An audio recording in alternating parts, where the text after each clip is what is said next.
Hey, it's Mark Ferguson with Investor More, and we are at the Ocho, which is for sale. Yes, we are finally selling this property after I've talked about it for quite a while. This is an 8-plex with 16 garages and some storage units as well. It's in Greeley, Colorado, and I bought it with a partner about 3 years ago, maybe even a little longer than that now. Crazy how time flies. But this property has definitely had its trials and tribulations and craziness going on with it. But we haven't made a video about it since June, which means nothing's really happened for a long time. Everything's rented, it's been stabilized, and so it's really too boring for me to keep. But we do have some other investments we can make, and really the reason we're selling it, and it may not sell because we are asking quite a bit for it, but I think it's a fair price. But if it doesn't sell, it still makes us money, so it's okay. But there's other properties and projects we can put money into that are value add, have more excitement, and that's really what I like to invest in. So I'm kind of the type of investor who likes to buy crazy properties. Although this property, I thought when I first bought it, was one of my least crazy ones. Boy, was I wrong. And it has a coin-op laundry, which is the best part of the building, of course. But we have the 8-plex now. We're redoing the depot that's totally vacant and completely remodeling. We're able to get a really good deal on that, stabilize it, make it better, and then that's kind of what I really like to do. So holding properties, making money on them is fine and works great for many investors, but I really like to add value and make properties better. So this one, like I said, has had a lot of stuff happen over the years, and a lot of people might say, why are you talking about all these things if you're trying to sell it? You're just scaring people away. And I try to be honest and realistic with all of my properties, and maybe I do scare some people away, but I'd rather be honest than lie about them and try and trick people into stuff, because you're not going to trick most people, especially at this level with investing anyway. But I do have a point to this as well, which probably helps me, and that is when I bought this property, we took it over from a landlord who tricked us on a few things. It was still a good deal, so it didn't end up being a bad investment really, but it kind of shows the advantage of buying something that's well managed, tenants are well screened, versus buying something that was kind of leased up real quick, a few things maybe hidden to try and get it sold. And so we paid $1.35 million for this one. We did a light rehab on every unit except one. There's one unit that we didn't do it on because the tenant's been there since we bought it and still there. We did raise rents a little bit on it, but I think rents could be raised even more. So the rents are about $1,250 on each unit, but I think we have one that's a little higher. And the garages rents are $250 for each 2-car garage. We have 8 of those. And then we give one garage to each of the tenants and a storage unit too. But you really could separate those out and probably increase cash flow as well if you wanted to. So they're the police that were at one of the evictions we had at this property. And again, people say, oh, what's wrong with you? Why don't you screen tenants better? Why do you have so many evictions? Well, these were all tenants who we inherited. So that's kind of coming to my point before about buying properties where you don't know the management, how well it was done, and inheriting some big problems. And we've inherited some big problems over the years. And I was okay with it because I got a great deal. I knew there'd be some issues and some things going on with it. Whereas a lot of investors want to be more passive, don't want to deal with all these issues.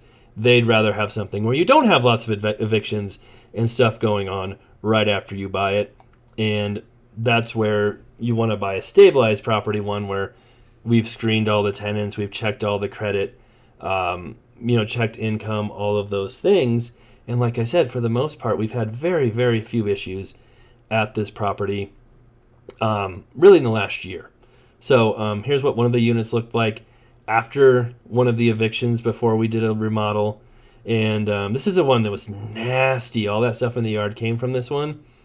And I wish I would have done a video while the stuff was in here. But I was trying to be respectful to the tenants, not show all their stuff. They were borderline hysterical while this was going on. And looking back on it, I should have not done that. I should have filmed it all because they were just complete. I'll just leave it at that, the whole process. So we replaced quite a few windows. There's still some that don't have it. Replaced flooring, painted cabinets, did a lot of work. We'll show that to you here later on. But what I think happened is I think the previous landlord had just gotten any tenant in there he could that would pay rent without screening him. And that's why we had so many problems after buying this property. We had this unit, and what happened here was they were renting it when we bought it. COVID happened, and we bought it after COVID, but they were getting assistance through COVID and using that to pay. And basically when the COVID assistance dried up and they couldn't get it anymore, they just stopped paying anything. They didn't pay a dime. And we're like, hey, and they're like, we're getting assistance again. And we're like, it's been months. You haven't paid us. You need to pay us something. Pay us $50 and we'll work with you on assistance. They wouldn't pay us $50. And they thought they could just talk their way through it. I think, there are all kinds of things going on. So we did the eviction, and they really didn't think we were going to evict them. They thought they could just stay here not paying rent forever, pretty much. And, it was pretty nasty. And we also had the squatter eviction, where that's also inherited tenants, where some tenants moved out. They let their sister-in-law move in to clean, which turned into the sister-in-law staying there and not leaving and inviting other friends to come over. Wouldn't ever give us the keys. We had to go to the courts to do an eviction. The courts let them stay there another month because they had nowhere to go and do another eviction hearing, and luckily the squatters did not show up. That was a whole debacle, and we had to move all their stuff out too because they did not move out either. So there's a lot that's been going on in this one, but like I said, things have been fairly stable, pretty good since then. There's still some minor issues. We had some people drop some trash off behind the dumpsters. Instead of using the dumpster, they dropped some furniture and stuff off.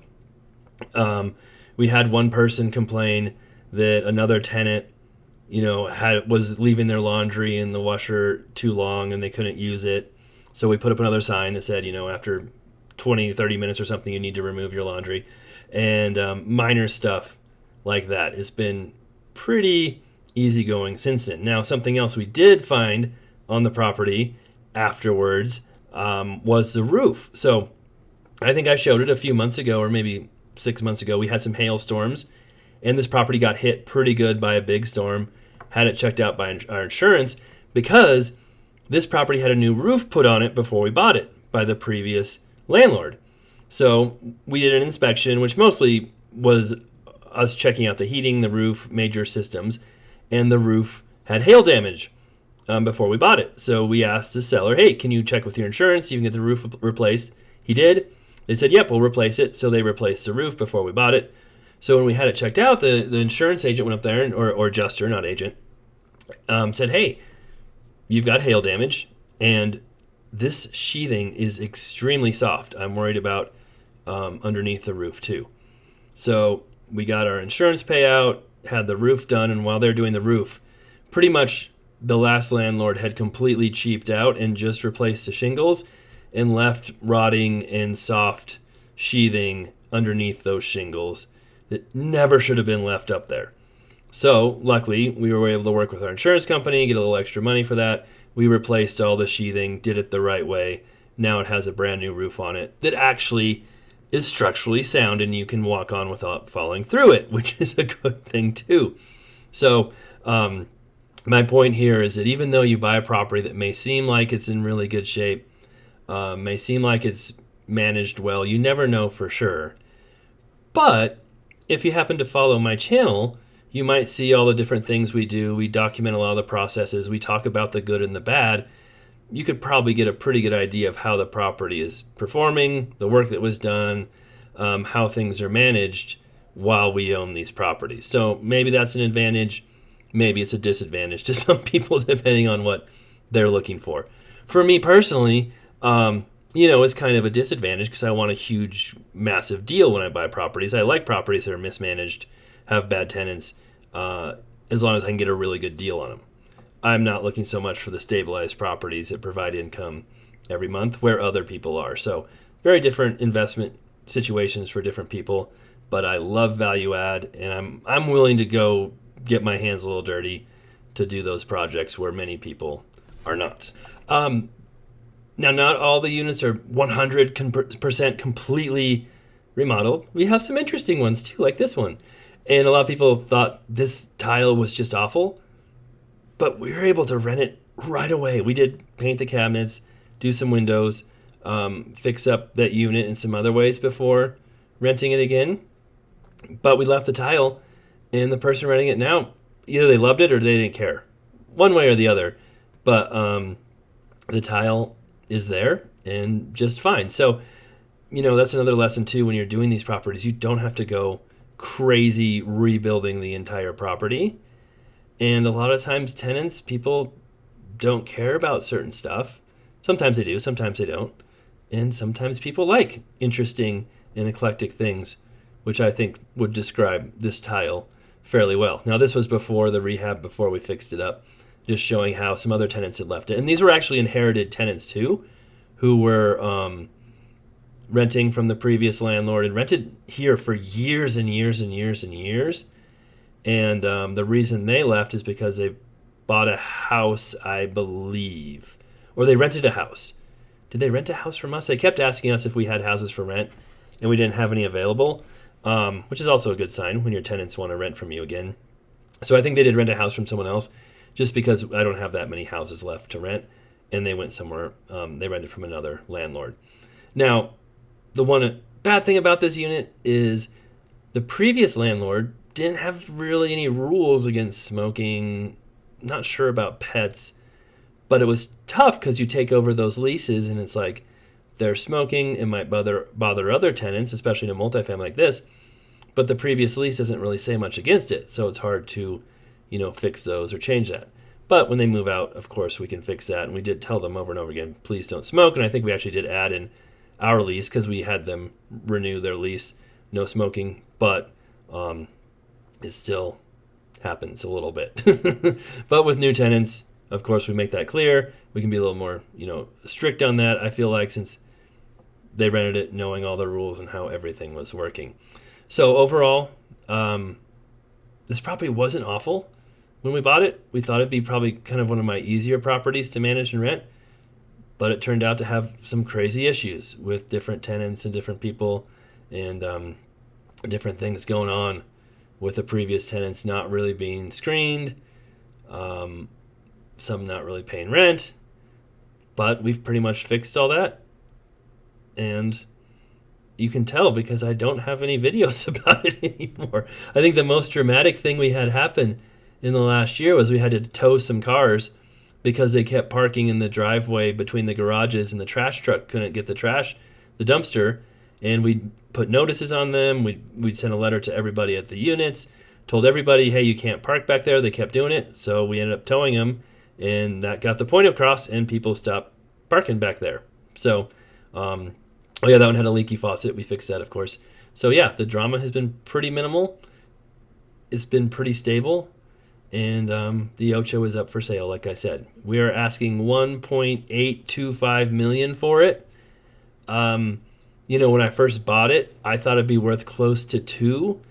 After we stabilized it, raised rents, remodeled, but interest rates went up significantly, as many of you know. So I kind of lessened how much I thought it would be worth due to that. But we still think it's a really good property. It's got the garages. It's got the apartments. And like I said, there's some ways to add value to. I think you can raise rents a little bit more after we've done it, a little bit, but rents keep going up. And like I said, you could separate the garages and storage units, rent those separately if you want. And of course, it brings in a couple $100 a month from the laundry as well, which is the biggest bonus in the history of apartment buildings, if you ask me. And these are the 2-car garages that we rent. We also replaced garage doors on a number of these and put in garage door openers as well to add more security. There were a couple tenants, you can tell the batteries were dying. Something was wrong with that garage door opener. We fixed it. But a couple of the garage tenants did not want us to put in garage door openers or replace their garage door, so there are a couple that never got done. But we had a few people, a little bit of drama with some garages too. Nothing too crazy. And overall, those are a pretty simple, easy rental income, kind of like a storage unit, and in high demand. Every time we put one of these up for rent, they are renting right away, which makes me think we might need to up the price on those a little bit as well. So that's the Ocho. We had a lot of different things going on over the last few years. I didn't even mention all of them. We had a tenant who disappeared, who luckily was found, although the police wanted me to do a welfare check with them and make sure the worst tenant happened. We had the police over here one time looking for a fugitive in one of the garages. That was when I first bought it. We had, trying to think of some other stuff. Oh, the Excel turning the power off in the middle of winter and freezing the place because they had a commercial account that they never told us about. The title company didn't know about. The previous seller never told us about. So we got that fixed eventually and the heat turned back on, but that was a crazy situation. So yeah, there's been some interesting stuff here for sure, but not as much anymore. So we'll have to move our interest in drama to some of the other properties we just bought and maybe leave the Ocho to someone else. All right, thanks for watching. Let us know. And you can always give us your favorite Ocho moment in the comments as well. I'm sure I forgot a couple.